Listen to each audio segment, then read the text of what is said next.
శుభోదయం అండి అందరికి. Good morning.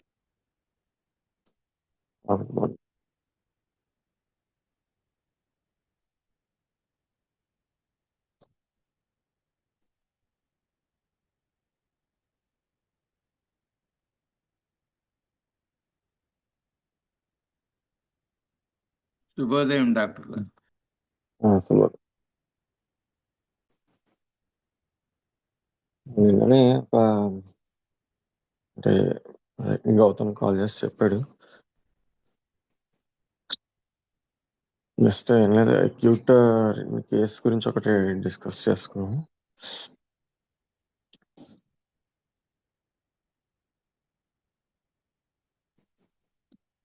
ఈ అంటే యాక్చువల్గా క్రానిక్ బట్ అక్యూట్ స్పెల్ అనమాట. నిమిషం.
Around 34 years female. ఇప్పటికి ఏంటంటే రికరెంట్ గా కాఫ్ వస్తుంది రిపీటెడ్ గా. అంటే వీళ్ళు 6 months బ్యాక్ బెల్జియం లో ఉండేవారట. అక్కడ ఉన్నప్పుడు స్టార్ట్ అయింది. బాగా నైట్ టైమ్స్ విపరీతంగా కంటిన్యూస్ కాఫ్ వచ్చేది. అంటే ఎంత సివియర్ గా అంటే పడుకొని ఇచ్చేది కాదు. అలానే లేచి కూర్చున్నా గానీ సివియర్ గా కాఫ్ వచ్చేది. బట్ కంపారిటివ్ గా పడుకుంటే బాగా ఎక్కువగా కాఫ్ ఎక్కువైపోవడం అలా ఉంది. సో వాళ్ళు అక్కడ ఎలర్జీ టెస్ట్ అవి చేశారు, అన్ని నార్మల్ గానే ఉన్నాయి. యాంటీబయాటిక్స్ అవి ఇచ్చారు కానీ ఏమీ తగ్గలేదు ఆమెకైతే. సరే లాస్ట్ కి ఇంకా ఇది దేనికో కారణం తెలియక ఇంకా స్టిరాయిడ్ ట్రీట్మెంట్ ఇచ్చారు. స్టిరాయిడ్స్ ఇస్తే తగ్గిపోయింది. ఒక 3 months 2 months బాగానే ఉన్నారట. మళ్ళీ 2 months తర్వాత మళ్ళీ వచ్చింది కాఫ్. మళ్ళీ నెబులైజేషన్ అవి ఇవి ఏవో చేశారు, కొంత రిలీఫ్ వచ్చింది. కానీ మళ్ళీ సేమ్ అది అలా రికరెంట్ గా రిపీట్ అవుతుంది. అలాగే ఇంకా వేరే కంప్లైంట్స్ ఏంటంటే 6 months బ్యాక్ ఇలాగే బాగా థ్రోట్ ఇరిటేషన్ వచ్చేసి బాగా గొంతంతా ఎండిపోవడం, అలా బాగా డ్రైనెస్ అయిపోవడం లోపలంతా. నైట్ బాగా కంప్లీట్ గా డ్రై అయిపోయేది గొంతంతా. బాగా వాటర్ తాగాలనిపించడం అట్లా ఉండేది. కొన్నాళ్ళు దానికి ఏదో ట్రీట్మెంట్ తీసుకున్నారు, అది తగ్గిపోయింది. ఆ, అప్పుడు అక్కడ బెల్జియం నుంచి ఇండియాకి వచ్చారు లాస్ట్ మార్చ్ ఆ టైంలో. అప్పటి నుంచి అంటే ఈ కాఫ్ ఉండేది. తర్వాత ఇక్కడికి వచ్చిన తర్వాత ఆవిడకి రొజేషియా అంటే ఫేస్ మీద బాగా ఎర్రగా ర్యాష్, రెడ్డిష్ గా అయిపోవటం,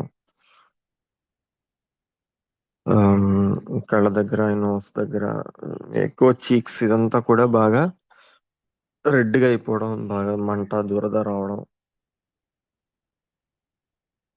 అంటే 3 years బ్యాక్ కూడా ఉండేదట ఆ కంప్లైంట్ ఆవిడకి. అక్కడ బెల్జియం లో ఉన్నప్పుడు కూడా అలా ఉండేదట. ఇక్కడికి వచ్చిన తర్వాత మళ్ళీ ఇది ఆ, అంటే దానికి ఎక్కువ ట్రీట్మెంట్ ఏం తీసుకోలేదు, జస్ట్ మాయిశ్చరైజర్స్ అవి వాడారంట అంతే. ఇక్కడికి వచ్చిన తర్వాత కూడా సేమ్ అలాగే రావడం, కాకపోతే ఇంకా కొంచెం ఎక్కువగా ఈ హీట్ కి ఎక్కువగా సమ్మర్ లోను, తర్వాత ఏదైనా వేడి ఎక్కువగా తగిలినప్పుడు, అంటే ఈ కాఫ్ వచ్చినప్పుడు వాళ్ళు ఆవిడ ఆవిరి పట్టడం అవి చేసినప్పుడు దానికి కూడా బాగా ఫేస్ అంతా రెడ్ గా అయిపోవడం, మంట రావడం, దురద రావడం అలా ఉండేదట. దానికి ఆవిడ అంటే ఏసీలో ఉంటే బాగా చల్లగా కొంచెం రిలీఫ్ ఉండేదట. అలాగే ఏదైనా బాగా సివియర్ గా మంట, దురద ఉన్నప్పుడు ఫ్రిడ్జ్ లో వాటర్ తెచ్చుకొని అలా ఫేస్ కడుక్కోవడం అలా చేశారు. దాంతో కొంచెం రిలీఫ్ వచ్చేదట. ఆ, ఇది ఆ, ఈ రోజేసి అనే కంప్లైంట్ కూడా ఆవిడ ఎప్పుడైనా ఇట్లా వేడికి సమ్మర్ లో బాగా ఎక్కువ అవుతుంది. అది ఇప్పుడు ఇండియాకి వచ్చిన తర్వాత. ఇప్పుడు ప్రజెంట్ అయితే, అదే నిన్న వచ్చిన కేసు యాక్చువల్ గా, ప్రజెంట్ అయితే అది ఎక్కువ లేదు. ప్రజెంట్ రీసెంట్ గా కాఫ్ మళ్ళీ స్టార్ట్ అయింది. 3-4 days బ్యాక్ వరకు కాఫ్ ఉండేది. దానికి ఏదో యాంటీబయాటిక్స్ అవి వారు కొంచెం టెంపరీ రిలీఫ్ ఉంది. ఇలా అంటే రికరెంట్ గా వస్తుంది కాఫ్, థ్రోట్ ఇరిటేషన్, దీని గురించి అనమాట వచ్చారు. ఎప్పుడు వచ్చినా కంటిన్యూస్ గా బాగా సివియర్ గా రావటం కాఫ్, నైట్ బాగా ఎక్కువగా అవటం, అంటే డ్రై కాఫ్, ఫ్లమ్, కఫం లాగా రావడం అలా ఏం ఉండదు.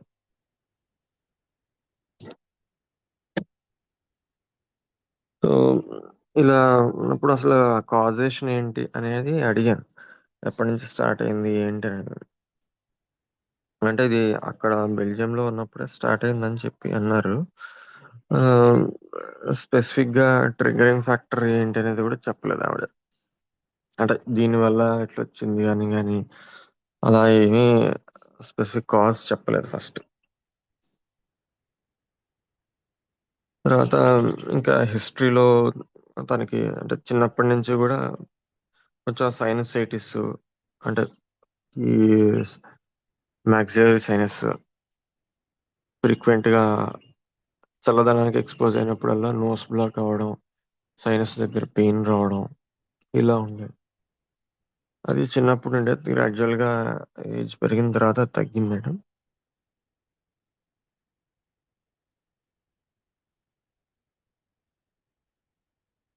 సో అంటే ఏమైంది అసలు, కాజెస్ ఏంటి, ట్రిగ్గరింగ్ ఏం ఫ్యాక్టర్స్ అని స్పెసిఫిక్ గా అడిగినా కానీ అంత ప్రామినెంట్ గా ఏమీ చెప్పలేదు.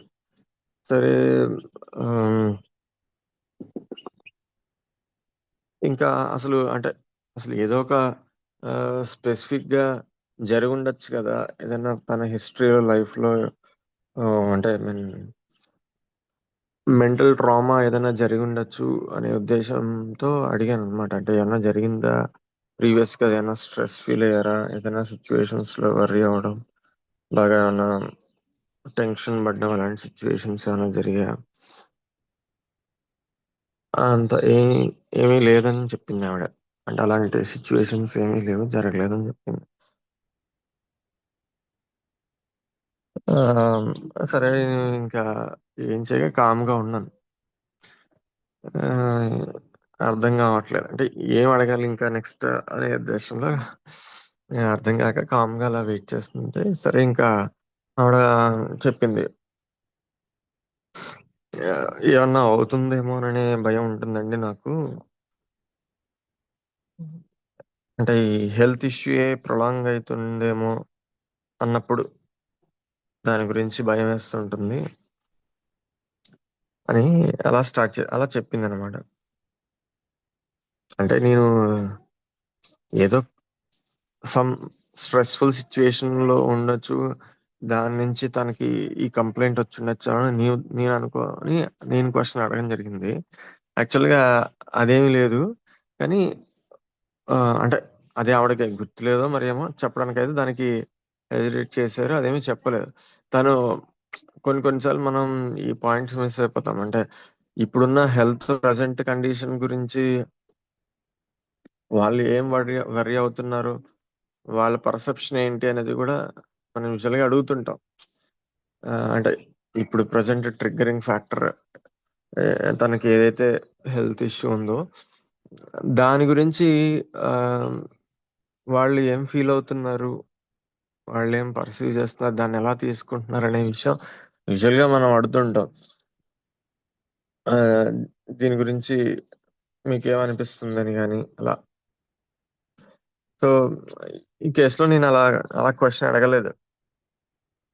కానీ ఆ పాజ్ ఇచ్చి నాకు నేను కన్ఫ్యూజన్ లో ఉండి ఏం అడగాల అనే అలా పాజ్ ఇచ్చి నేను ఆలోచిస్తున్నప్పుడు సో పేషెంట్ అలా ఓపెన్ అయ్యి "ఒరే, ఇది నా పాయింట్ అన్నట్టు తనే చెప్పింది యాక్చువల్ గా. అంటే తన వర్రీ ఏంటో మనం ఆ గ్యాప్ ఇవ్వడం వల్ల తనే ఓపెన్ అయింది. ఆ, ఏం చెప్తుందంటే అదే ఈ హెల్త్ ఇష్యూ గురించి నాకు కొంచెం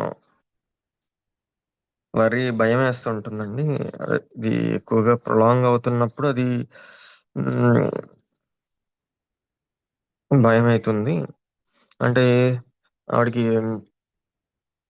నవంబర్ డిసెంబర్ ఆ టైంలో అంటే బెల్జియంలో ఉన్నప్పుడు ఇలా థ్రోట్ బాగా డ్రై అయిపోయింది అన్నారు కదా. అప్పుడు తనకి కొంచెం బాగా మాట్లాడడానికి కూడా రాలేదు. ఆ, పాప పాప ఎక్కువ కొంచెం టాకటివ్ అనమాట. తనకి ఏదైనా సమాధానం చెప్పాలన్నా తనతో మాట్లాడాలన్నా తనకి కుదరకపోయేది. అంటే because of that throat dryness అవన్నీ ఉండడం వల్ల. సో అప్పుడు కొంచెం వర్రీ అయ్యేవారట. ఇలా అవుతుంది ఏంటి, తగ్గట్లేదు ఏంటి. ఆ ఆ తర్వాత ఇంకా ఈ కాఫ్ రావడం, అది ఎలా ప్రొలాంగ్ అవడం, ఎంత పడినా తగ్గకపోవడం, మళ్ళీ రావడం. సో అలా అది ప్రొలాంగ్ అయినప్పుడు ఆ, తనకి టెన్షన్ వచ్చేది. ఆ టెన్షన్ పడ్డాను నేను. అది ఏమైతుందా ఏంటా అని, అది తగ్గడం లేదని. సో ఏమైతుంది అని అడిగాను. అంటే ఇది ఇంకా అది బాగా పెద్దగా అయిపోతుంది, అది మేజర్ ఇష్యూ అయిపోతుందేమో, సీరియస్ ఇష్యూ అవుతుందేమో. సో ఈ పదాలు వాడింది. అంటే ఏమైతుంది అన్నప్పుడు. సో మళ్ళీ అడిగాను ఏమవ్వచ్చు అని. అంటే పెద్దగా major major issue, serious issue అంటే ఏమవ్వచ్చు అని అంటే భయమేనండి. అది ఏమవ్వచ్చు అనేది ఎగ్జాక్ట్ గా నేను చెప్పలేను. కానీ అదొక అంటే ఫస్ట్ పెద్దగా అయితే ఏమవచ్చు అని అడిగితే మేజర్ ఇష్యూ అవ్వచ్చు అని చెప్పింది. అది మేజర్ అంటే ఏంటి అని అడిగితే దాని గురించి డిస్క్రైబ్ చేయలేదు. కానీ అది ఒక అంటే అది ఏమవుతుందో అనేది నాకు తెలియదు. కానీ అదొక సీరియస్ ఇష్యూ అవ్వచ్చు అలా చెప్పింది అనమాట. సో ఎలా ఉంటుంది ఆ ఫీలింగ్ అంటే భయమేనండి. అది వచ్చినప్పుడు అలా భయం వేసి వస్తుంటుంది నాకు. సో ఆ దేని గురించి అని అడిగాను. అది అక్కడ బెల్జియంలో ఏంటంటే అండి వెంటనే చూపించుకోవడానికి ఉండదు. డాక్టర్ అవైలబిలిటీ అది ఎప్పుడంటే అది అప్పుడు వాళ్ళ అవైలబిలిటీ ఉండరు. ఆమ్, మనకి అది ప్రొలాంగ్ అయ్యి పెద్దగా ఎక్కువగా ఇబ్బంది పెడుతున్నా మనకి వెంటనే చూపించుకోవడానికి అక్కడ డాక్టర్ అవైలబిలిటీ ఉండదు. సో అది భయం వేస్తుంటుంది. సో డాక్టర్ అవైలబిలిటీ ఉండి అదేంటో తెలిస్తే ఓకే, దీనికి మెడిసిన్స్ ఉన్నాయి, పర్వాలేదు, అది తగ్గుతుంది అని తెలిసినప్పుడు అది ఓకే అండి. అలా కాకుండా అది ఏంటో తెలియదు, డాక్టర్స్ కూడా ఏంటో తెలియదు, దాని గురించి ట్రీట్మెంట్ ఉందో లేదో తెలియదు, అది తగ్గుతుందా లేదా తెలియదు. అలా అన్నప్పుడు ఇది ఇంకా ఏమవుతుందనే భయం, తగ్గుతుందా లేదా అనేటువంటి భయం వచ్చేస్తుంటుందని చెప్పారు.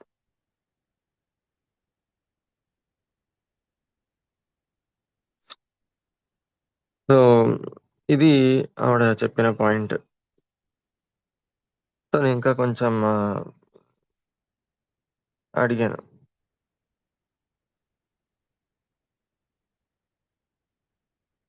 ఆ ఫియర్ గురించి ఇంకా చెప్పమని చెప్పాను.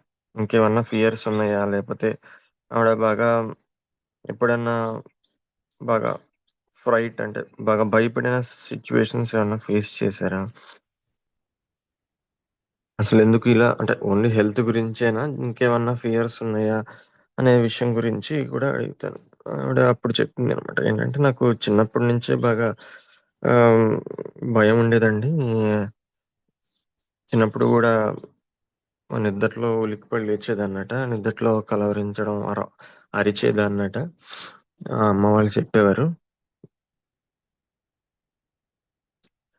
ఆహ్, చిన్నప్పుడు గూడా అంటే బాత్రూమ్‌లో వెళ్ళినప్పుడు సడెన్‌గా కరెంట్ పైన లైట్ ఆఫ్ అయిపోయిన చీకటయిపోయినప్పుడు గట్టిగా కేకలేసేసి అరిచేదన్నట. ఇప్పటికీ అలా కరెంటు పోతే చీకటయిపోయినా అంటే అరవను కానీ లోపలైతే భయం ఉంటుంది. సో, అలా ఒంటరిగా ఉండడం అంటే కొంచెం భయము. అంటే ఒంటరిగా అంటే చీకట్లో, చీకట్లో ఎలోన్‌గా ఉండడం అనేటువంటిది భయమేసేస్తుంటుంది నాకు ఒంటరిగా. చిన్న లైట్ అయినా ఉండాలి. కొంచెం లైట్ కనిపించినా ఓకే నాకు. కంటికి చిన్న లైట్ కనిపిస్తే చాలు. అది అది కనిపిస్తే చాలు నాకు సాటిస్ఫై అవుతాను. అలా లేకుండా కంప్లీట్‌గా డార్క్‌గా ఉంటే భయమేస్తుంది. ఆహ్, అని చెప్పిందనమాట. సో, ఇంకొక రిఫరెన్స్ కోసం నేను డ్రీమ్స్ అడిగాను. ఆహ్, కొన్ని స్పెసిఫిక్‌గా ఏమి చెప్పలేదు. అంత గుర్తులేవు అని చెప్పింది గానీ, ఏదో ఎవరికో అయిపోతున్నట్టు ఆహ్, భయమేస్తుంటుంది, ఏడుస్తుంటాను. అది ఏంటో ఎవరికో ఏంటో గుర్తులేదు నాకు అని చెప్పింది. అలాగే పళ్ళు ఊడిపోతున్నట్టు కళ్ళొస్తుంటాయి. అలా నిద్దట్లో భయపెడుతున్నట్టుగా అనిపిస్తూ ఉంటుంది. ఇది చిన్నప్పుడు బాగా ఎక్కువగా ఉండేది. ఇప్పుడు అంత లేదు అని చెప్పింది. తనకి బాగా ఇంకా డిజైర్స్ ఏంటి అంటే ఎగ్ ఎగ్ కొంచెం బాగా ఇష్టంగా తింటారట. ఇవి ఇవి ఆవిడ చెప్పినటువంటి జస్ట్ ఆ ఆ కంప్లీట్ అంటే నేను కంప్లీట్ హిస్టరీ ఆఫ్ మనం కేస్‌లా కాకుండా నేను వచ్చిన కేస్ యాక్చువల్‌గా అక్యూట్‌గా వచ్చారు. కానీ అది ఆహ్, సబ్ అక్యూట్ లాగా టర్నప్ అయింది. ఆ కాఫ్ అనేటువంటిది రికరెంట్‌గా రావడం. సో, అసలు ముందు అక్యూట్ ట్రీట్ చేద్దాం అనే ఉద్దేశంతో కాజేషన్ ఏంటని అడిగితే అది యాక్చువల్‌గా అది క్రానిక్ స్టేట్ కూడా కొంత తెలిపిందనమాట ఆవిడ.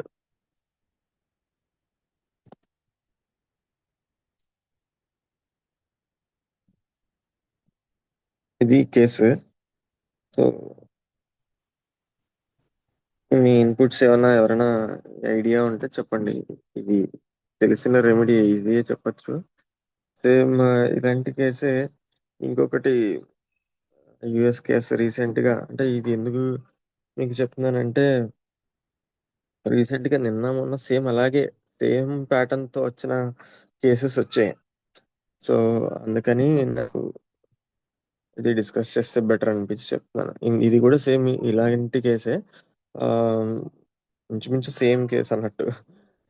యూఎస్‌లో ఒక ఆవిడ నిన్ననే కాల్ మాట్లాడాను. వాడికి కూడా సేమ్ బాగా విపరీతంగా అంటే ఇంకా ఒక 10, 15 డేస్ నుంచి ఒక 10 డేస్ పైనే విపరీతంగా కాఫ్. ఆహ్, ఒక్క నిమిషం. అంటే బాగా నైట్ ఎక్కువైపోయేది. బాగా కాఫ్ వచ్చినప్పుడల్లా ఇంకా స్పెల్ కంటిన్యూయస్‌గా వచ్చేస్తూ ఉంటుంది. ఏం చేసినా తగ్గేది గాదు.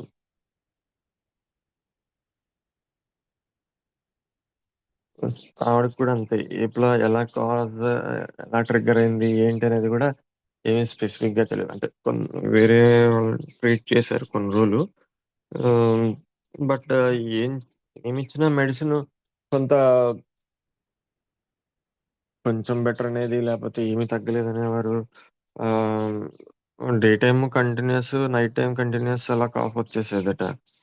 బట్ కంపారేటివ్‌గా ఇంకా నైట్ పడుకోలేని స్టేట్ అన్నమాట. రాను రాను రాను రాను అలా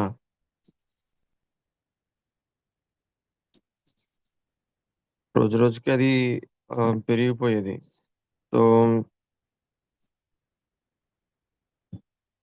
ఒకసారి అది ఆడియో వినిపిస్తాను మీకు. ఒక నిమిషం కాఫ్ అది.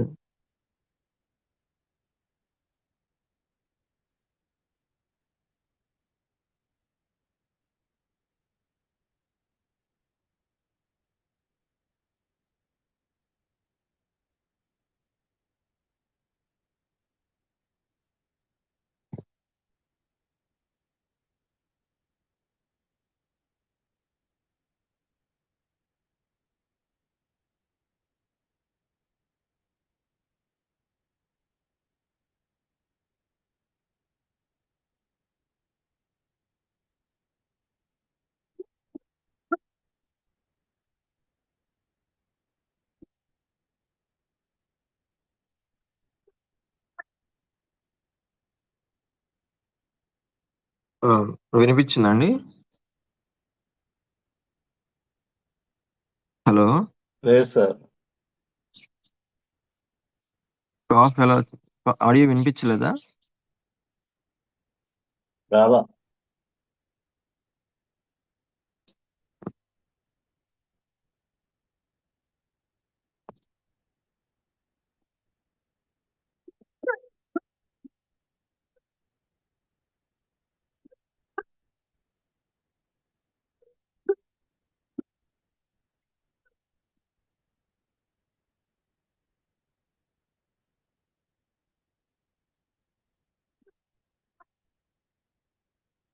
వినిపించిందా? హలో. లేదు, లేదు సార్. సరే సరే, ఓకే ఓకే. అదే బాగా అంటే నీ మాట్లాడేది వినిపిస్తుందా? Yes sir. మరేంటి ఆడియో?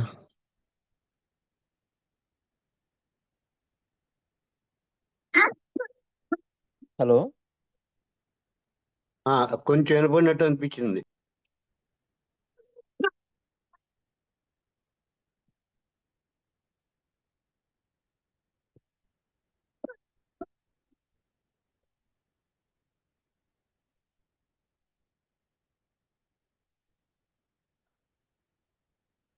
అదే మీకు లైట్ గా వినిపించి ఉంటుంది అంతే. అసలు అలా కంటిన్యూస్ స్పెల్ నైట్ అలా అంతా వచ్చేసేదట. చాలా రెమెడీస్ ఇవ్వడం జరిగింది. ఆమ్, నేను కూడా అంటే వాళ్ళు అక్కడ ఉన్న డాక్టర్ కన్సర్న్ రెమెడీస్ ఇచ్చారు. చాలా రెమెడీస్ ఇండికేట్ అయ్యి సో ఏది ఇచ్చినా ఆవిడ ఏం తగ్గలేదు అనేవారు, లేదా జస్ట్ వెరీ లిటిల్ రిలీఫ్ అనేవారు. అలా నేను కూడా లాస్ట్ అంటే కేసు మాట్లాడకుండా ఇలా ఉంది అని అడిగినప్పుడు ఆ, నేను డ్రాసర్ 30 ఒక డోస్ ఇచ్చాను. ఇలాంటి బాగా dry cough, night time aggravation, పడుకుంటే వచ్చేయడం అలా. సో ఆవిడకి అది వేసిన ఏం పెద్ద రిలీఫ్ రాలేదని చెప్పారు. సరే అని ఇంకా మళ్ళీ నెక్స్ట్ డే మళ్ళీ బాగా ఎక్కువగా అయిపోయింది, నైట్ అంతా ఎక్కువ వచ్చేస్తున్నానంటే సరే ఒకసారి మాట్లాడదాం అన్నట్టు పేషెంట్తో మాట్లాడాను. అంటే పేషెంట్తో ఒకసారి ఫస్ట్ మాట్లాడాను, జస్ట్ ఆ కాఫ్ సింటమ్స్ వరకు మాట్లాడి చెప్తే ఈ డ్రై కాఫే బాగా నైట్ పడుకుంటే వచ్చేసేది, ఎత్తు రెండు రెండు పిల్లోస్ వరకు పెట్టుకుంటే కొంచెం రిలీఫ్ ఉండేది, కంప్లీట్గా ఫ్లాట్గా పడుకుంటే కాఫ్ ఎక్కువ వచ్చేసేది ఆమ్, అని చెప్పారు. ఆ బేసిస్ మీద జస్ట్ ఒక 5 మినిట్స్ ఏమో మాట్లాడి చెప్పాను. ఆ బేసిస్ మీద డ్రాసరా ఇచ్చాను, బట్ ఏమీ రిలీఫ్ రాలేదు. ప్రీవియస్ కూడా చాలా రెమెడీస్ ఇవ్వడం జరిగింది, కానీ వాళ్ళకి ఇంకో డాక్టర్ అక్కడ ఉమ్, ఏమి ఇచ్చినా ఇంకంతే, ఆవిడ ఏం తగ్గట్లేదు అనేవారు, లేకపోతే రిలీఫ్ రాలేదు. సో ఇలా కాదనేసి అసలు మాట్లాడదాం ఏమైంది అనేసి కాల్ చేసి మాట్లాడాను అనమాట. ఏమన్నా అంటే ఫుడ్ విషయంలో ఏమైనా తేడా అయిందా, లేకపోతే ఏమైనా కూల్ వాటర్, కూల్ డ్రింక్స్ ఇలాంటివి ఏమైనా. సో ఏవి అడిగినా ఏమీ చెప్పలేదు. ఆ, ఇలాగా ఏమన్నా స్ట్రెస్ ఫీల్ అయ్యారా అని గురించి అడిగాను. ఒక 5 days జస్ట్ ఇది కాఫ్ స్టార్ట్ అవ్వక ముందు ఒక 1 వీక్ బిఫోర్ ఏదో సమ్ ఆర్గ్యుమెంట్ అయిందంట వాళ్ళ హస్బెండ్ వాళ్ళ సిస్టర్ తో సంథింగ్.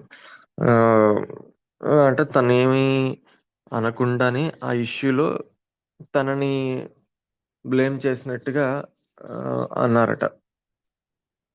దాని గురించి కొంచెం వరి అయ్యానండి ఆ టైంలో.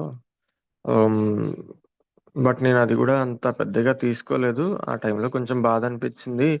ఆ అంతే, కొంచెం బాధపడ్డాను, కోపం వచ్చింది, హస్బెండ్ మీద అన్నాను అంతే. ఇంకా దాని గురించి పెద్ద ఆలోచన లేదు అని చెప్పింది అంతే. అలా ఇంకా జనరల్ గా అసలు దాని గురించి మాట్లాడుతున్నది స్పెసిఫిక్ గా ఆవిడ ఏం చెప్పలేదు. తర్వాత ఇంకా కొంత టైం అయిన తర్వాత ఆవిడే మా హస్బెండ్ ఇలా 3-4 డేస్ బ్యాక్ ఊరు వెళ్ళడం జరిగింది. అప్పుడు నేను ఒక్కదాన్నే ఉన్నాను ఇంట్లో. నేను ఒక్కదాన్నే ఉన్నాను. ఆ, బాగా భయం వేసింది నాకు. పాప ఒక్కతే ఉంది, నేను ఒక్కదాన్నే ఉన్నాను. నైట్ బాగా భయం వేసేసేది. చీకటి అంటే ఇంకా బాగా భయం వేసేసేది. ఇంకా అన్ని డోర్లు లాక్ చేసేసుకునేదాన్ని. ఆమ్, ఈ ఏమో ఎవరైనా వస్తారేమో, ఏమైనా చేస్తారేమో, లేకపోతే ఇంకేదైనా అవుతుందేమో, లేకపోతే ఇలా దయ్యాలు ఇలాంటివి ఏమన్నా అనే భయం అనిపించింది నాకు. అన్ని డోర్స్ అన్ని లాక్ చేసేసుకునేదాన్ని. హాల్లో ఒకటి లైట్ ఒకటి వేసుకొని ఆమ్, పడుకునేదాన్ని.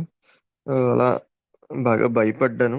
ఆయన లేరు కదా అని చెప్పింది అనమాట. సో ఆ బేసిస్ మీద ఆ, ఈ ఫియర్ ఫ్రైట్ కాజెస్ బేస్ మీద సేమ్ ఈ అంటే రెగ్యులర్ గా ఇచ్చే కాఫ్ రెమెడీస్ స్పాంజియా కానీ, అంటే ఆ ప్యాటర్న్ కి నైట్ ఎగ్రవేషన్, పడుకుంటే ఎక్కువైపోవడం, ఆ, బాగా డ్రై కాఫ్, ఇలా 2 కంటిన్యూస్ కాఫ్స్, ఎత్తు పెట్టుకుంటే కొంచెం రిలీఫ్ రావడం, మాట్లాడినా తిన్నా ఎక్కువైపోవడం. ఈ మొడాలిటీస్ అన్ని చాలా చెప్పారు, కానీ మొడాలిటీస్ తో తగ్గేలాగా తీసుకొని స్పెసిఫిక్ ఇచ్చేలాగా నాకు ఎందుకో అనిపించలేదు. కొంచెం నర్వస్ హిస్టీరికల్ కాఫ్స్ లాగా అనిపించింది అన్నమాట. ఆ, అందుకే అడిగితే ఈ సిమ్టమ్ చెప్పారు, అంటే ఈ కాజెస్ చెప్పారనమాట. ఆవిడ ఎక్కువ భయపడ్డారు అన్న విషయం చెప్పారు.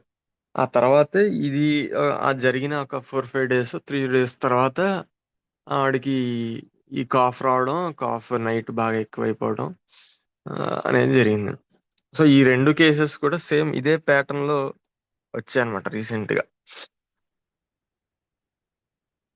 ఆమ్, అంటే కొంచెం నర్వస్ హిస్టీరికల్ కాఫ్స్ అనేటువంటివి ఎలా ఉంటాయి, ఆ, మనకి రెగ్యులర్ గా వచ్చే కాఫ్స్ కి ఈ టైప్ ఆఫ్ కాఫ్స్ కి డిఫరెన్స్ అనేది అంటే మన ఆ, తెలియడం కోసం, అంటే నేను నేర్చుకోవడం కోసం నాకు అనిపించింది. ఎందుకంటే ఇప్పుడు ఆల్రెడీ ఈ సీజన్ వింటర్, అదే రైనీ సీజన్, వర్షాలు.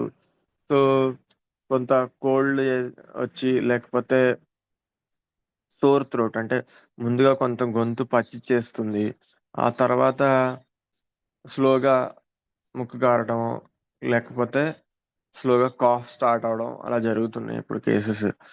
లేదా డైరెక్ట్ కోల్డ్ కాఫ్ అలా స్టార్ట్ అయిన తర్వాత థ్రోట్ పోయిన తర్వాత ఫ్లమ్, తర్వాత ఫీవర్ అలా కూడా వస్తున్నాయి. సో రెగ్యులర్ గా ఇప్పుడు వచ్చే ఈ సీజన్ ప్యాటర్న్ కాఫ్స్ కి దీనికి డిఫరెన్స్ మనం ఎలా తెలుసుకోవాలనే విషయం, అంటే వీటిలో వీళ్ళలో ఈ ప్యాటర్న్స్ ఏమి ఉండవు. అంటే ఏదో జలుబు చేసిందనో, లేకపోతే ఏదైనా చల్లటి తాగిన తర్వాత, లేకపోతే వర్షంలో తడిసిన తర్వాత, లేకపోతే ముందు ఆ, కొంచెం ఇలా ముక్కు కారి తర్వాత స్లోగా ఇలా ఆ, కఫం బట్టి తగ్గొచ్చి ఫ్లమ్ రావడం, ఆ, ఈ ప్యాటర్న్స్ రెగ్యులర్ గా మనం చూసే ప్యాటర్న్స్ లాగా ఉండవు. అంటే ఈ హిస్టరికల్ టైప్ ఆఫ్ కాఫ్స్ అన్నమాట. ఏదో ఒక ఇలాగా వాళ్ళు మెంటల్ ట్రామానో, భయమో, సమ్ ట్రిగరింగ్ ఫ్యాక్టర్ సైకలాజికల్ గా ఉంటాయి. అలా ఉండి ఆ తర్వాత నుంచి వాళ్ళకి అన్ని మనం ఇచ్చే రెగ్యులర్ కాఫ్స్ మొడాలిటీస్ తోనే వస్తాయి. కానీ ఏది ఇచ్చినా పని చేయవు వాళ్ళకి. సమ్ సమ్ కేసెస్ అంటే కొంతమంది ఇలా ఆఫ్టర్ షాక్స్, అంటే ఎవరైనా సడన్ గా బ్యాడ్ న్యూస్ విన్న తర్వాత కానీ, ఎవరైనా చనిపోయిన తర్వాత కానీ, అలాంటి విషయాలు తెలిసిన తర్వాత కానీ వాళ్ళకు కూడా సేమ్ ఇంకా ఎలా అంటే విపరీతంగా కాఫ్ వచ్చేస్తా ఉంటాయి. అది మనం ఎంత ట్రేస్ చేసినా కాజేషన్ దొరకదు ఒక్కొక్కసారి. అంటే ఈ థ్రోట్ ఇష్యూ ఏమైనా ఉందేమో అని థ్రోట్ చూస్తాము, వీలో లాంగ్ అయితుందేమో కొంచెం ఆ, అది చూసినా మనకేమీ తెలియదు.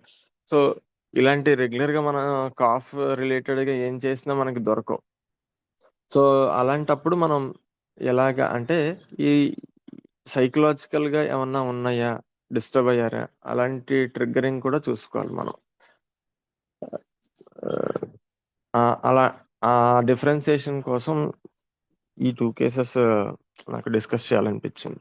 సో మీకు రెమెడీ వచ్చేసి ఉంటుంది తెలిసి, ఆ, ఎవరైనా ఐడియా ఉంటే చెప్పండి.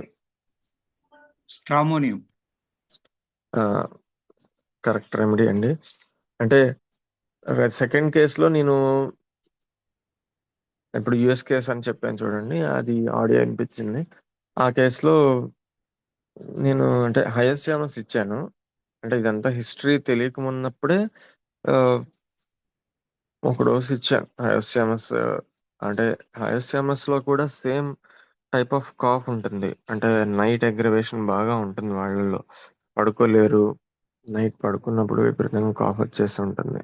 అండ్ నేను బేస్ చేసింది ఏంటంటే ఏదన్నా ఇవ్విలా ఇలా ఎలాంగేట్ అయ్యి అది టచ్ అయ్యి బాగా ఎక్కువ కాఫ్ వచ్చేయడం అలా జరుగుతుందేమో అనే ఉద్దేశంతో ఇచ్చాను. కానీ నిజంగానే ఆవిడ హయస్యామస్ స్టేట్ లో ఉంది, ఆ ఫియర్ స్టేట్ లో ఉందన్నమాట.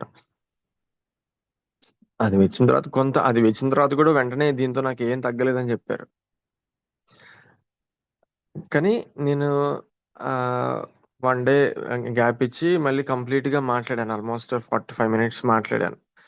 ఈ హిస్టరీ అంతా తీసుకోవడం జరిగింది. అప్పుడు ఆ నాకు ఫస్ట్ అంటే హిస్టరికల్ కాఫ్స్ ఎలా ఉంటాయి అని చెప్పడానికి చెప్తున్నా. నేను ఫస్ట్ కాల్ మాట్లాడుతున్నప్పుడు ఆవిడ నాతో దగ్గుతూ దగ్గుతూ దగ్గుతూ మాట్లాడింది. వన్స్ నేను కేసు అంటే ఆవిడ ఇది చెప్పడం మొదలెట్టిన తర్వాత ఆల్మోస్ట్ ఇంకా 40 minutes కంటిన్యూస్ గా చెప్పింది ఆవిడ. అంటే ఆవిడ స్టేట్ ఆఫ్ మైండ్ గురించి, ఆవిడ అంతకుముందు హస్బెండ్ తో ఇష్యూ, ఆ తర్వాత తను స్ట్రెస్ఫుల్ సిచ్యువేషన్, ఆ తర్వాత భయపడడం విషయం గురించి, ఆ మిగతా ఫ్యాక్టర్స్ అంతా ఆవిడ చాలాసేపు డిస్కస్ చేశారు. ఆవిడ చాలా ఓపెన్ గా ఫ్రీగా మాట్లాడింది అనమాట.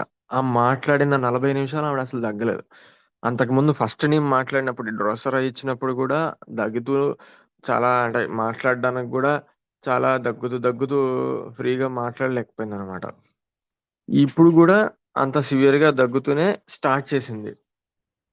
కానీ వన్స్ ఆ స్- తన ఏదైతే సైకలాజికల్ గా ఫియర్ ఏదైతే ఉందో అది ఆవిడ ఎక్స్ప్రెస్ చేస్తున్నప్పుడు, బాగా ఓపెన్ అయిపోయి చెప్తున్నప్పుడు ఆవిడకి ఆ కాఫ్ ఏదైతే ఉందో అది కంప్లీట్ గా రిలీవ్ అయిపోయింది.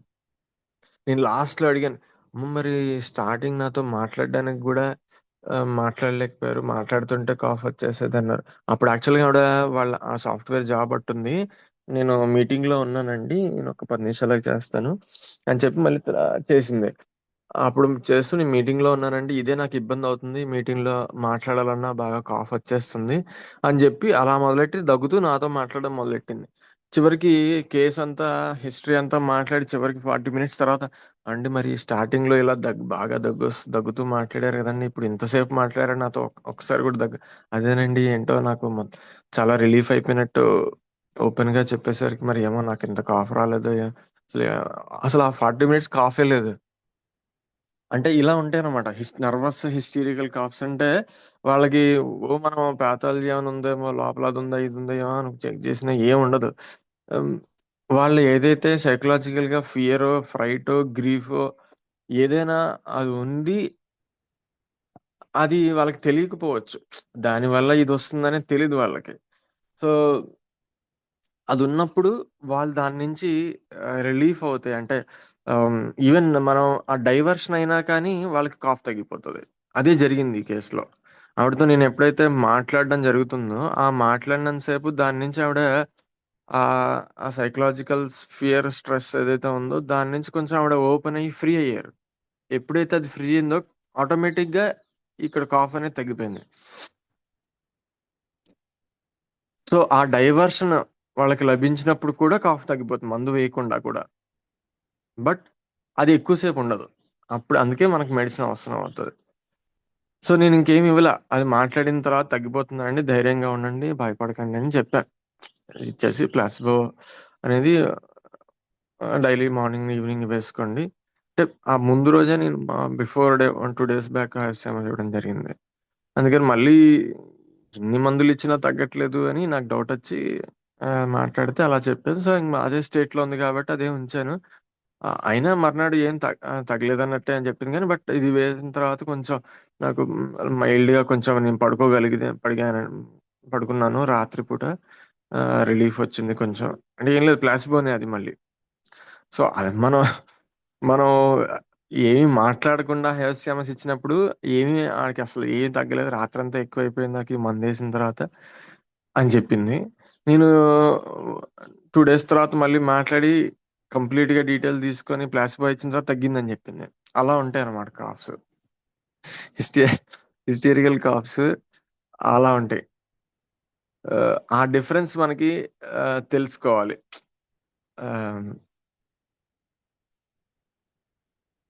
సో ఇది సెకండ్ యుఎస్ కేసులో. ఫస్ట్ కేసులో నేను స్ట్రమోనియం ఇచ్చాను, నా క్లినిక్ వచ్చిన కేసు అది. అందులో కూడా సేమ్ ఇట్లాగే ఆవిడ చెప్పింది కదా. ఇక్కడ ఏంటి, ఆవిడ హెల్త్ గురించే భయం. అంటే ఈ కాఫ్ డ్రై అయిపోతుంది, ఇది ప్రొలాంగ్ అవుతున్నప్పుడు నాకు అక్కడ బెల్జియంలో ఉన్నప్పుడు డాక్టర్ ఎవరు లేరు నా దగ్గర. అంటే ఇమీడియట్ గా చూపించుకోవడం కోసం ఇది ప్రొలాంగ్ అదేంటో తెలవలేదు, దానికి మెడిసిన్ ఉందో లేదో తెలీదు, అది తగ్గుతుందో లేదో అది తెలియట్లేదు, ఇది ఇంకేమన్నా పెద్దగా అవుతుందేమో, సీరియస్ అవుతుందేమో, మేజర్ అవుతుందేమో. సో ఇలా ఉంటాయి పదాలు సిక్స్త్ సబ్ క్లాస్ ఇండికేట్ అయ్యే రెమెడీస్ లో. అంటే something big is going to happen to them. అంటే వైలెంట్ గా ఉంటుంది వాళ్ళు తీసుకునే పర్సెప్షన్ ఏదైనా.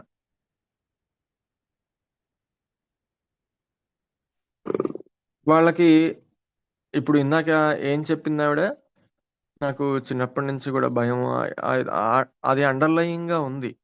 అది ఇప్పుడు సూపర్ఫిషియల్ గా కూడా అది ఏ రూపంలో మనకి, అంటే చిన్న లైట్ అయినా నాకు ఉండాలి, పూర్తిగా చీకటి అంటే భయం, చీకట్లో ఉండలేను అనే పాయింట్ చెప్పింది. అది ఎలా మనం తీసుకోవాలి ఇప్పుడున్నటువంటి తనకున్న కాఫ్ సిచ్యువేషన్ లో.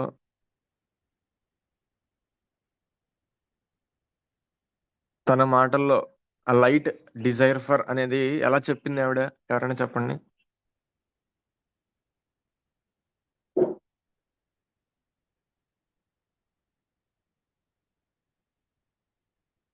అర్థమైందా నేను అడిగిన క్వశ్చన్? రిపీట్ చేయండి డాక్టర్ గారు, అర్థం కాలేదు. అదే ఆవిడకి చీకటి అంటే బాగా భయం, నాకు చిన్న లైట్ అయినా ఉండాలి లేకపోతే నేను భయం వేసేస్తుంది. ఆవిడ చిన్నప్పుడు కూడా బాత్రూమ్ లో కరెంట్ పోయినా లైట్ పోయినా విపరీతంగా భయం వేసేస్తుంది, ఒక్కసారి గట్టిగా అరిచేసేస్తాను భయం వేసేసి. స్టిల్ ఇప్పటికి కూడా కరెంటు పోతే నాకు భయం వేస్తుంది, అరవను కానీ భయం వేసేస్తుంది, నాకు ఆ లైట్ ఉండాలి, నైట్ ఒక్కదాన్ని కూడా పడుకోలేను, కొంచెమన్నా లైట్ ఎక్కడో ఒక చోట కొంచెమన్నా లైట్ ఉండాలి, కంప్లీట్ చీకటి డార్క్ ఉంటే నాకు భయం అనేది చెప్పింది కదా. అది ఇప్పుడున్న కాఫ్ సిచ్యువేషన్ లో ఆ లైట్ అనేది ఏ విధంగా ఎక్స్ప్రెస్ చేసింది తను.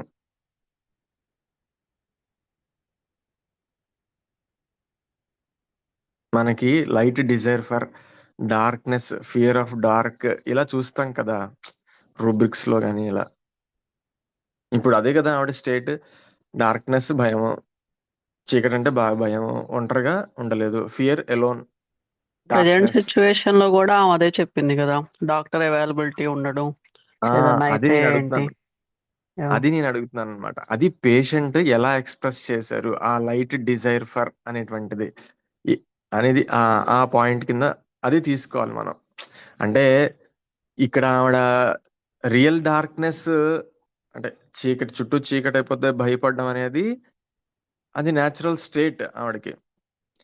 లైట్ అంటే ఫిజికల్ లైట్ మనం బాత్రూమ్ లో కానీ ఇంట్లో కానీ లైట్ ఉండడం అనేటువంటిది తనకి కావాల్సిన హోప్. అది తన హెల్త్ సిచ్యువేషన్ పట్ల తను ఎలా పర్సీవ్ చేసింది, తనకున్నటువంటి కాఫ్ కానీ ఆ థ్రోట్ డైనెస్ కానీ తగ్గకపోవడం అనేది తనకి డార్క్నెస్, అదొక పెద్ద చీకటి. తనకి లైట్ ఏంటి, ఇమీడియట్ గా తనకి డాక్టర్ అవైలబిలిటీ ఉండటం, మెడిసిన్ ఉండడం, తనకి తగ్గుతుందనే ఉంటే తనకి భయం లేకుండా ఉండడం. అది ఇప్పుడు అక్కడ లేదు. బెల్జియంలో ఉన్నప్పుడు ఇమీడియట్ గా డాక్టర్ రారు, ఇమీడియట్ గా మెడిసిన్ అవైలబిలిటీ ఉండదు, అది తగ్గుతుందో లేదో తెలియదు. అదే చీకటి.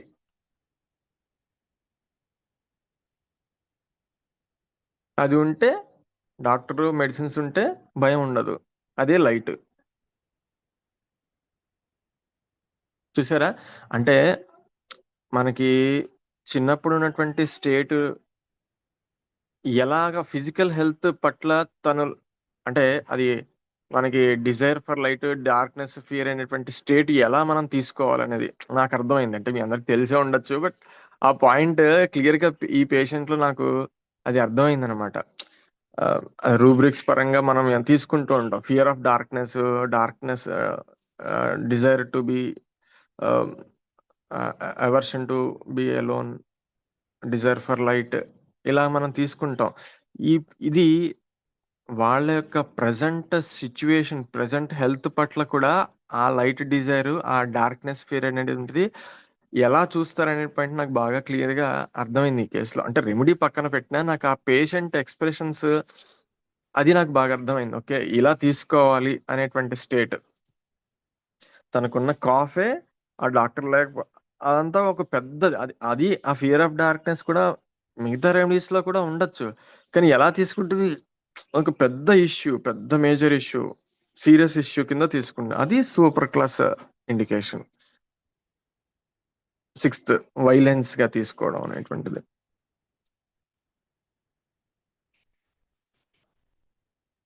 ఇక్కడికి వచ్చారు కదా.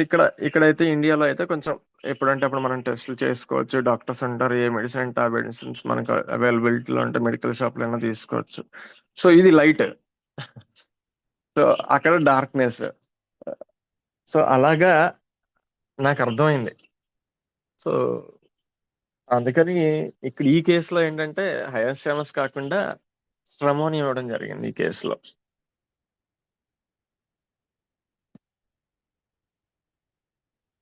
అండ్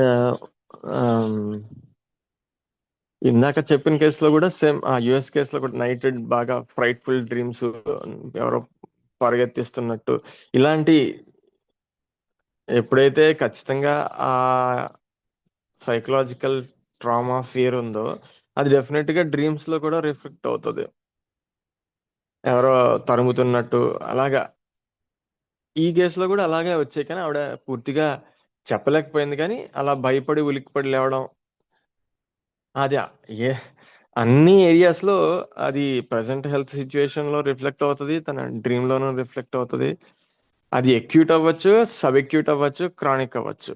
మనకి కాఫ్ తో వచ్చిన తన బేసిక్ డెల్యూషన్, అందుకనే మనకి సార్ ఇది చెప్తారు బేసిక్ డెల్యూషన్ అని. అంటే చిన్నప్పటి నుంచి ఏదైతే ఉందో అది అన్ని చోట్ల అది రిఫ్లెక్ట్ అవుతుంటుంది. ఆ బేసిక్ డెల్యూషన్ అనేది మనం పట్టుకోవడం చేతనవ్వాలి. అంటే కేసులో ఇప్పుడు ఎలా ప్రజెంట్ చేసినా ఆ చిన్నప్పటి నుంచి ఉన్నటువంటి స్టేట్ ఏదైతే ఉందో అది ఒకసారి మనం పేషెంట్ గుర్తుండొచ్చు, గుర్తులేక చెప్పకపోయి ఉండొచ్చు, కానీ ఇప్పుడున్న ప్రజెంట్ స్టేట్ లోంచి మనం ఆ బేసిక్ డెలిషన్ తెలుసుకుంటే చిన్నప్పుడు కూడా అదే స్టేట్ లో ఉన్నటువంటిది వాళ్ళు తర్వాత మళ్ళీ మనం టైం ఇచ్చి వాళ్ళకి కొంచెం పాజ్ ఇచ్చి వాళ్ళని ఎక్స్ప్రెస్ చేయనిస్తే ఖచ్చితంగా అక్కడ కనెక్ట్ అవుతారు వాళ్ళు. సో ఈ కేసులో ఇప్పుడు నా క్లినిక్ వచ్చిన ఈ లైట్ డిజైర్ ఈ ప్యాటర్న్ లో నేను స్ట్రెమోని ఇవ్వడం జరిగింది.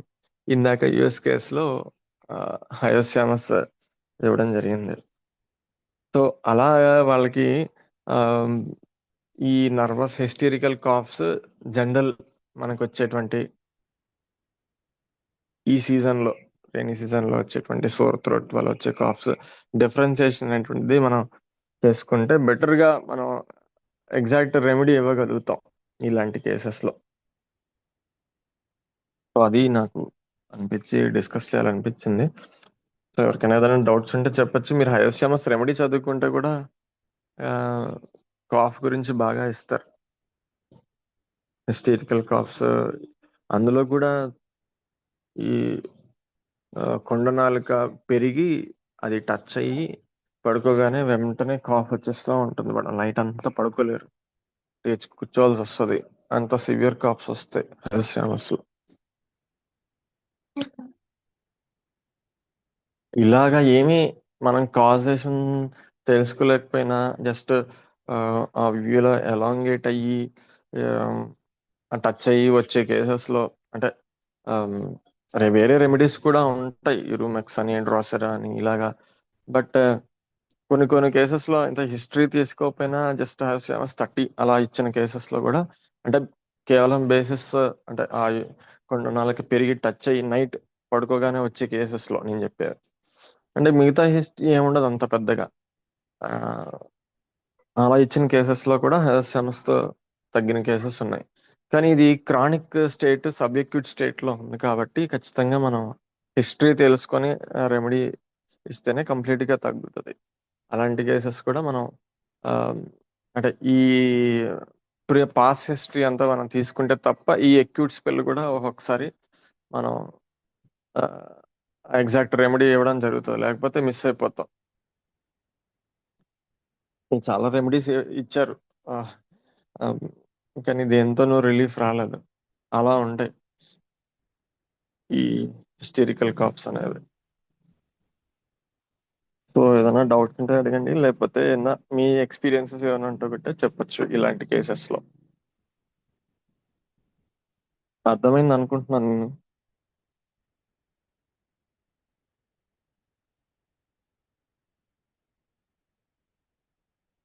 హలో. అర్థమైంది డాక్టర్ ఆ, గారు. అయితే ఇక్కడ మనకి ఆ ఆ చిన్నప్పుడు తన భయాల గురించి అవి ఇప్పటికి కూడా ఉన్నాయి అన్నప్పుడే మనం కొద్దిగా అంటే ఈ మెటమార్ఫికల్ గా మీరు అనుకున్నారు కదా, అది లైట్ ఇది డిజైర్ అని.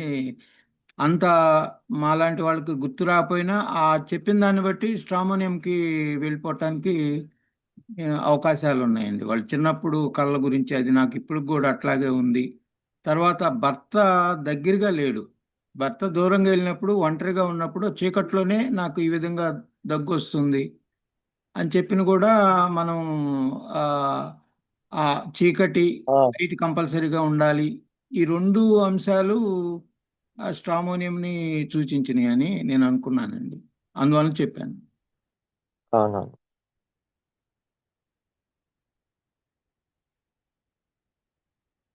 అదే ఎవరికైనా ఆ ఆ ఫియర్ స్టేట్ అనేటువంటిది ఇప్పుడు అంటే ఇప్పుడు మనకి చిన్నప్పుడు ఉన్నటువంటిది 40 ఏళ్ళు వచ్చిన వాళ్ళకి యూజువల్ గా చిన్నప్పుడు ఉన్నటువంటి స్టేట్ అంత గుర్తుండకపోవచ్చు ఎట్లా ఉందో. ఎప్పుడైతే మనం కొంచెం డీపర్ గా అడుగుతుంటామో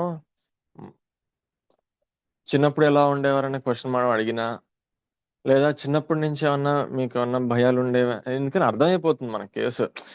ఇప్పుడు ఉన్నటువంటి స్టేట్ ఏదైతే ఉందో ఖచ్చితంగా అది వాళ్ళ ఇన్నేట్ స్టేట్ అయి ఉండొచ్చు.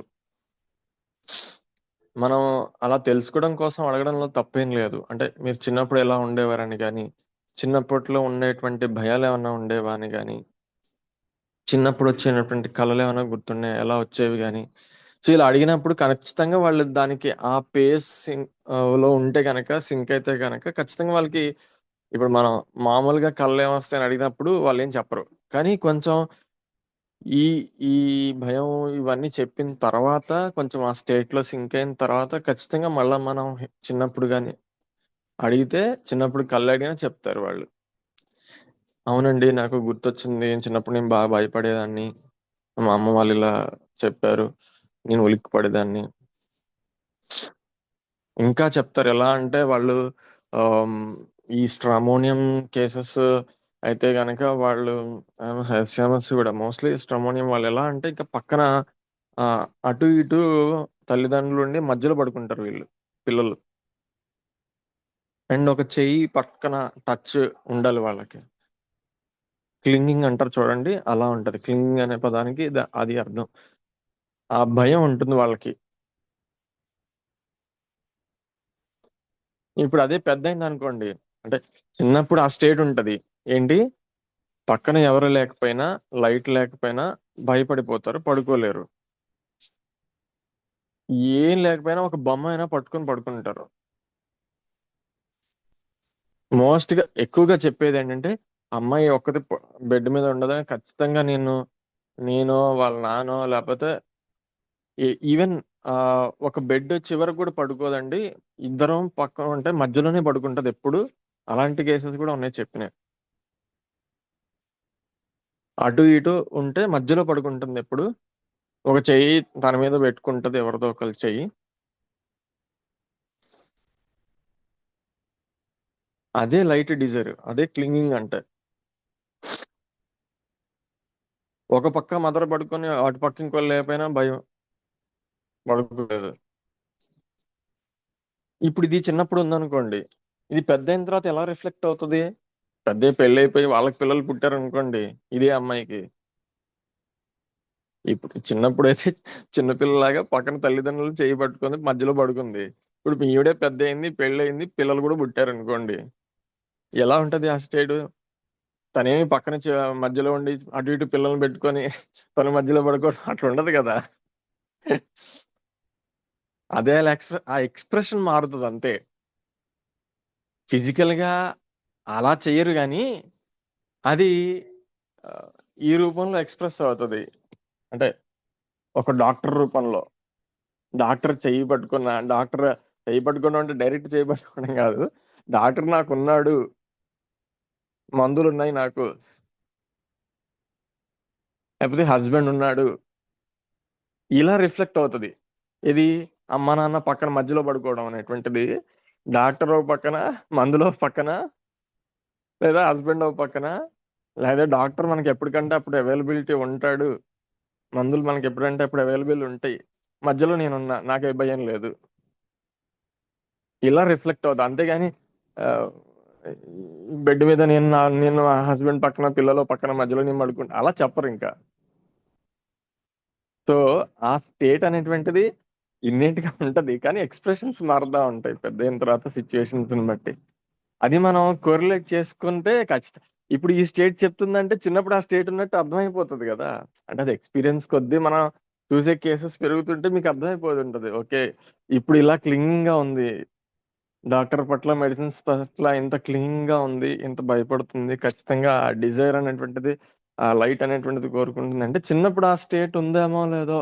అంటే మనం ప్రిజుడైజ్ అయిపోయి క్వశ్చన్ అడగడం కాదు, బట్ అది తన బేసిక్ నేచరా అనేది కనుక్కోవడం కోసం. సో ఆ పాయింట్ ఖచ్చితంగా చెప్పేస్తారు వాళ్ళు. ఇంకా ఒక కేసులో అయితే బాగా చిన్నప్పుడు తను ఒక కేసులో ఎవరో పిల్లవాడు నైట్ టైము తను బయటికి వెళ్తే ఎవరో పిల్లవాడు వచ్చి సడన్ గా మొత్తం చీకట్లో ఉన్నాడు, బాగా భయపెట్టేశాట. అది ఈ పెద్ద అయిన తర్వాత ఇప్పటికీ ఆ స్టిల్ భయం అనేటువంటిది ఉండిపోయింది. ఆ భయం ఉండిపోయింది కానీ ఆ సేమ్ అదే భయం చెప్పట్లేదు, కానీ భయం అయితే విపరీతమైన భయం. అది ఎప్పుడు వచ్చింది అంటే చిన్నతనంలో, బాగా ఆవిడకి 6 ఇయర్స్ 8 ఇయర్స్ 10 ఇయర్స్ లోపు ఎప్పుడు అలాంటి సిచ్యువేషన్ జరిగింది. ఇక అప్పటి నుంచి ఇంకా బయటికి వెళ్ళాలంటే విపరీతమైన భయం. అసలు ఎక్కడికి ఈవెన్ సరుకులు తేవడానికి పెద్ద అయిన తర్వాత కూడా ఇప్పటికీ ఆవిడకి ఎక్కడికి వెళ్ళదు, హస్బెండ్ వెళ్ళి తీసుకొచ్చేవాళ్ళు. బయటికి వెళ్ళాలంటే భయం. డే టైం కూడా ఆ స్టేట్ అక్కడ అలా ఇంప్రింట్ అయిపోయింది తన కాన్స్టిట్యూషన్ మీద. సో ఆ, ఆ, ఇప్పుడు కేసులో అదంతా ఏమీ చెప్పలేదు. చిన్నప్పుడు జరిగిన ఆ ఆ ట్రిగ్గరింగ్ ఫ్యాక్టర్ అది ఒక గంట తర్వాత మాట్లాడిన తర్వాత ఆ స్టేట్ చిన్నప్పుడు కూడా ఎట్లా ఉండేవారు ఏంటి అవన్నీ అడిగితే అది చెప్పింది. అప్పటి నుంచి స్టార్ట్ అయింది. ఇక అది ఇంకా మరి వేరే ట్రీట్మెంట్స్ అంటే అలోపతి ఏవి వాడతారు కానీ ఆ కాజేషన్ బేస్ చేసుకొని కాన్స్టిట్యూషనల్ గా మందులని హోమియోపతిలోనే తప్ప ఉంటాయి తప్ప అలాంటిది రెమెడీ కరెక్ట్ గా పడితే తప్ప ఆ స్టేట్ డైల్యూట్ అవ్వదు. కానీ అలా వాళ్ళు లేనంత కాలం ఇంకా వాళ్ళు పెద్దయినా ముసలోళ్ళు అయినా చివరికి ఆ స్టేట్ రన్ అవుతూ ఉంటది అంతలాగా ఇంప్రింట్ అయితే.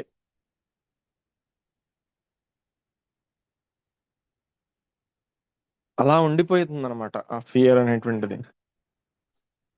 అలా ఇప్పుడు మనకి ఇప్పుడు ఉన్నటువంటి స్టేట్ ఆ క్లింగింగ్ నేచర్ మనకి తెలిసినప్పుడు మనకి చిన్నప్పుడు డ్రీమ్స్ కానీ చిన్నప్పుడు స్టేట్ ఆఫ్ ఈ తను ఎలా ఉండేది అనేటువంటి స్టేట్ తెలుసుకుంటే సింపుల్ గా పేషెంట్ కనెక్ట్ అయిపోతాడు దానికి.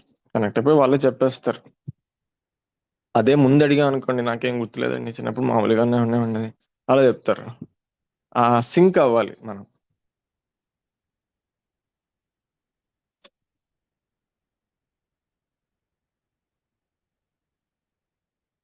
అంటే ఇక్కడ మనం ప్రొటెక్షన్ అని అనుకోవాలండి, లేకపోతే సెక్యూరిటీ కోరుకుంటున్నారని అనుకోవాలా? ఇప్పుడు మనకి ఫోర్త్ లాగా ప్రొటెక్షన్ సెక్యూరిటీ వాళ్ళల్లో కూడా భయం ఉంటది. కానీ ఇమాజినరీ భయం కాదు. వాళ్ళకి ఒక సపోర్ట్ సిస్టమ్ ఒకళ్ళ నాకు తోడు వీళ్ళు కూడా అంతే అంటారు. కానీ ఇమాజినేషన్స్ లో ఉంటది వీళ్ళదంతా. వీళ్ళు ఉంటే నాకు అంటే ఇప్పుడు ఈ కేసులో కానీ మనం తీసుకుంటే హస్బెండ్ ఉంటే నాకు ఏదన్నా ఇబ్బంది వచ్చినప్పుడు నన్ను చూసుకోవడానికి ఉంటాడు, నాకు మందులు ఇస్తాడు, నాకు ఏదైనా పెడతాడు, సో దట్ నేను రికవర్ అవుతాను. అంటే ఆ టైప్ ఆఫ్ సపోర్ట్ కాదు ఇక్కడ, ఆ టైప్ ఆఫ్ సెక్యూరిటీ కాదు ఇక్కడ. జస్ట్ ఆ వ్యక్తి లేకపోవడం అనేది ఫియర్ అంతే. ఇంకా వాడు నాకేం చేస్తాడు, నాకు ఉంటాడా, నాకు తోడుగా ఉంటాడా, ఆ యూ వర్సెస్ మీవి అంటే అక్కడ తను ఏం చేస్తున్నాడు, తను ఆ ల్యాకింగ్ ని ఫిల్ చేస్తున్నాడు అనేటువంటి స్టేట్ ఉండదు.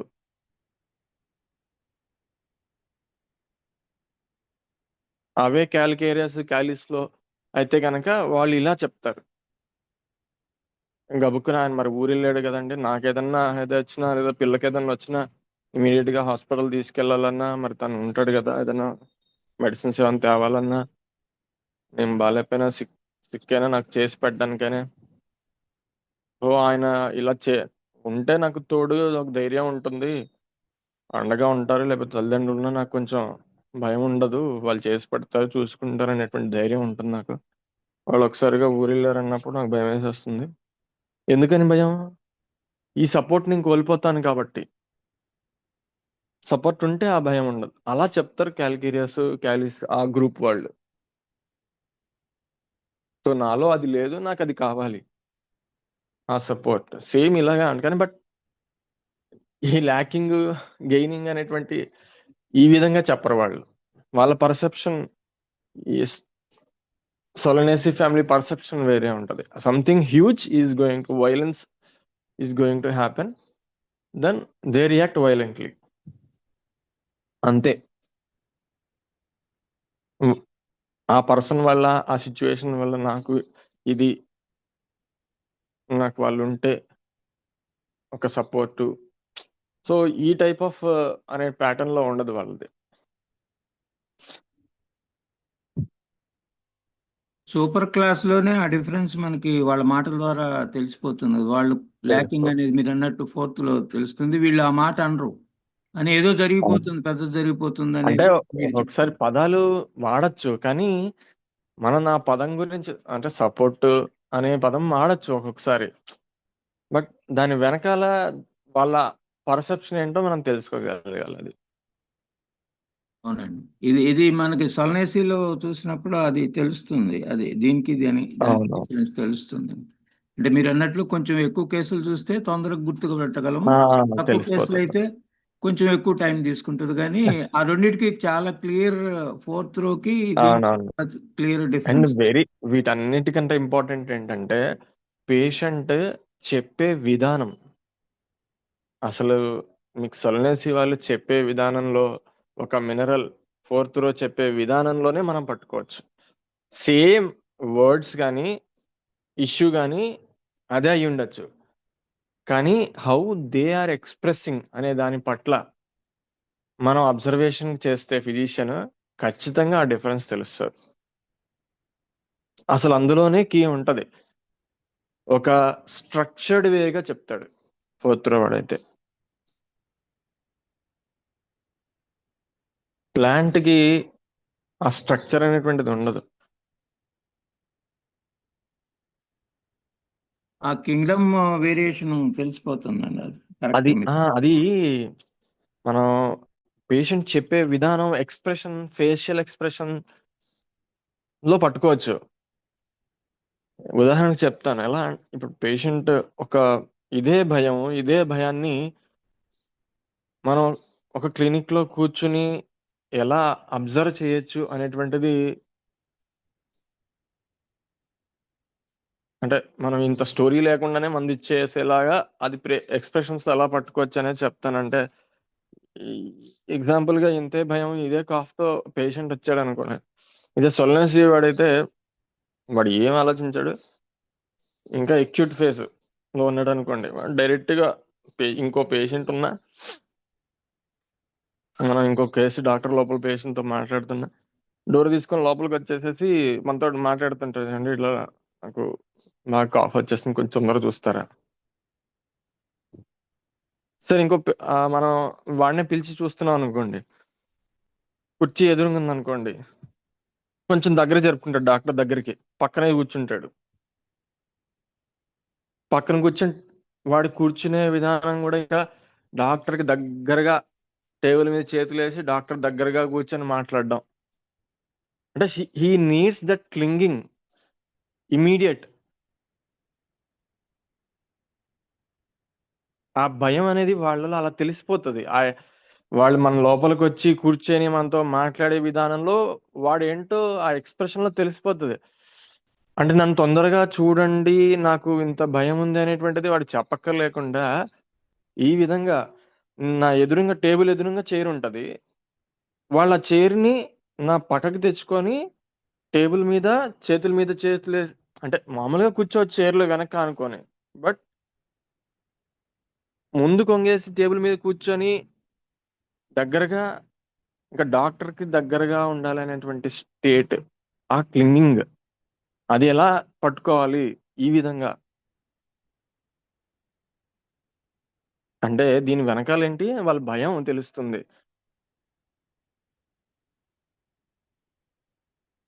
క్లింగింగ్ అంటే అది. అంటే మనకి రూబ్రిక్స్ పరంగా ఎలా మనకి ఎక్స్ప్రెస్ చేస్తారు పేషెంట్స్ అనేటువంటిది ఇందాక చెప్పాను చూడండి. పిల్లలు ఎలా మధ్యలో పట్టుకొని, అది పెద్ద అయిన తర్వాత ఎలా తెలుస్తుంది, ఇలా తెలుస్తుంది. అంతేగాని నేను క్లింగ్ అవ్వాలి, నాకు డాక్టర్ ఉండాలి, ఓకే అదంతా నువ్వు స్టోరీ తర్వాత ఇమీడియట్ గా ఎలా తెలుస్తుంది, విత్ ఇన్ అబ్జర్వేషన్స్. అది అదే క్యాలీస్ వాళ్ళు ఎలా ఉంటారు, వాడు గంట సేపు వెయిట్ చేసినా ముందు కొంచెం డోర్ నాక్ చేస్తాడు. ఒకవేళ చిన్నగా సార్ ఎక్స్క్యూజ్ మీ అంటే వాడికి సివియర్ కంప్లైంట్ అయితే డాక్టర్ రమ్మంటేనే వస్తాడు, లేకపోతే రాడు. వచ్చిన కుర్చీలో పొజిషన్ గా కూర్చుంటాడు, వాడి కంప్లైంట్ వరకు క్లియర్ గా చెప్తా ఉంటాడు. అంతేకాని ఈ వెధవ వేషాలన్నీ వేయడు. చిల్లర వేషాలు పక్కకు వచ్చి కూర్చోవడం, డాక్టర్ తో అది చూపించుకొని స్టెత్ పెట్టించుకోని చూస్తారా నాకు. ఇంకా అలా చెప్తాడు, నాకు ఒకసారి స్టెత్ పెట్టి చూడరా, హైసిఎంఎస్ వాడైతే కొంచెం ఇక్కడ చూడండి హార్ట్ దగ్గర ఏదన్నా, పక్కొచ్చి కూర్చొని. ఈ చిల్లర వ్యాపారం అంతా క్యాలీస్ వాళ్ళు చేయరు. అది స్ట్రక్చర్డ్ వే అంటే. ఇక్కడ మనకేమి నాకు దగ్గు వస్తుంది ఇవన్నీ చెప్పలేదు వాళ్ళు, ఏమి నాకు భయం ఉంది ఇదంతా. ఇది ఎక్స్ప్రెషన్ లో పట్టుకోవడం అంటే. అదే భయాన్ని పేషెంట్ చెప్పినప్పుడు పట్టుకోవడం వేరు, చిన్నతనంలో ఉన్నప్పుడు చూడడం వేరు. ఇప్పుడు ఉన్నటువంటి స్టేట్ వాడు ఏం చెప్పకుండా అబ్జర్వేషన్ రూపంలో మన క్లినిక్ క్యాబిన్ లోకి వచ్చినప్పుడు ఎలా అది ఎక్స్ప్రెస్ అవుతుంది, ఇవన్నీ చూసుకొని అప్పుడు మనం ఎలా పేషెంట్ ఎక్స్ప్రెస్ చేస్తాడో మనం నిర్ణయించేది కాదు. ఒకసారి వాడు ఏం చెప్పకపోవచ్చు, ఈ ఫియర్ అంతా కూడా కేవలం ఈ అబ్జర్వేషన్ బేస్ చేసుకొని కూడా ఇవ్వాల్సి వస్తుంది ఒక కేసెస్ లో.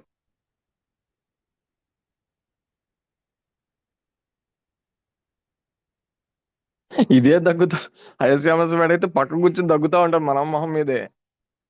చూడండి గొంతులో చూడండి, కొంచెం టార్చ్ చేసి చూడండి, లోపల ఏమైనా పెరిగిందో, లోపల ఏమైనా ఉందేమో, ఏమైనా క్యాన్సర్ అంటారా, లోపల ఏమైనా ఉందేమో, గడ్డలు ఏమైనా ఉన్నాయా చూడండి ఒకసారి. క్యాలీ వాళ్ళు అలా ఉండరు. వాడు అన్ని రిపోర్ట్లతో సహా ఇలా పిన్ చేసుకొని ఆర్సిక్ అని కానీ ఆ రో అంతా అలాగే ఉంటది అనమాట.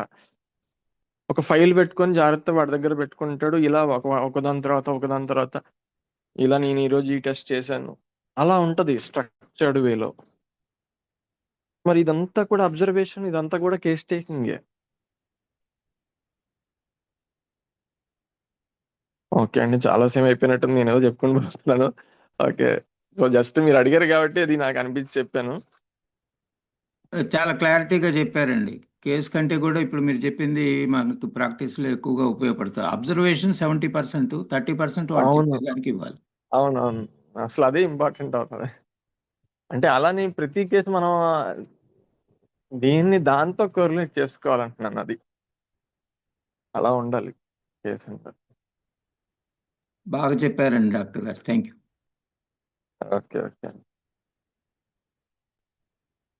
థ్యాంక్స్ అండి, చాలా లేట్ అయింది. గురుర్ బ్రహ్మ గురుర్ విష్ణు గురుర్దేవో మహేశ్వర గురు సాక్షాత్ పరం బ్రహ్మ తస్మై శ్రీ గురవే నమః.